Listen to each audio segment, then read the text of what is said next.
તો હાય મિત્રો, હું તમને થોડુંક ભાવનગર સરકારી દવાખાનાનું થોડુંક ગંદકી અને એના વિશે થોડુંક કહીશ, તો તમે વ્લોગમાં બન્યા રહેજો અને વિડીયો ખાસ બને એટલો શેર જરૂર ને જરૂર કરજો.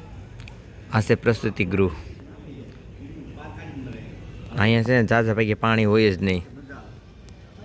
દિવસે પાણી જોવે, કારણ કે જે મહિલાઓને સિઝરિંગ આવ્યું હોય, ટાંકા લીધા હોય, બધા બાથરૂમ જવા ક્યાં જાય સવારમાં. એટલે ક્યારેક દિવસે પાણી ના હોય, ક્યારેક સવારમાં તો ખાસ ના હોય.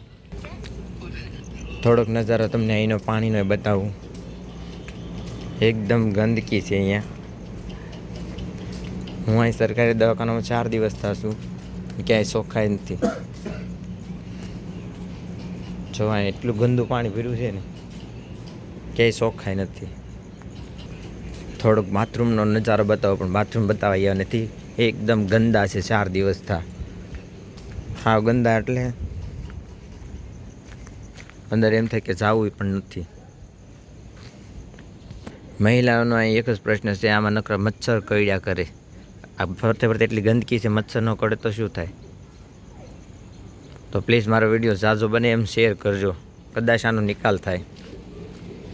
બીજા વોર્ડની તો નથી ખબર, પણ ખાસ આ મહિલાઓ માટે તો કંઈક સુરક્ષા બનાવો, કંઈક ચોખ્ખાઈ રાખો. આમાં નકરા મચ્છરા કરડે, શારેકો નકરી ગંધ આવે, વાસ આવે છે. આ બસિયરો છે, આમાં બેસી તો પાછી પાછળથી નકરી બાથરૂમની નકરી સુગંધ, આમ સ્મેલ ગંધાય છે, નકરી ગંધાય છે.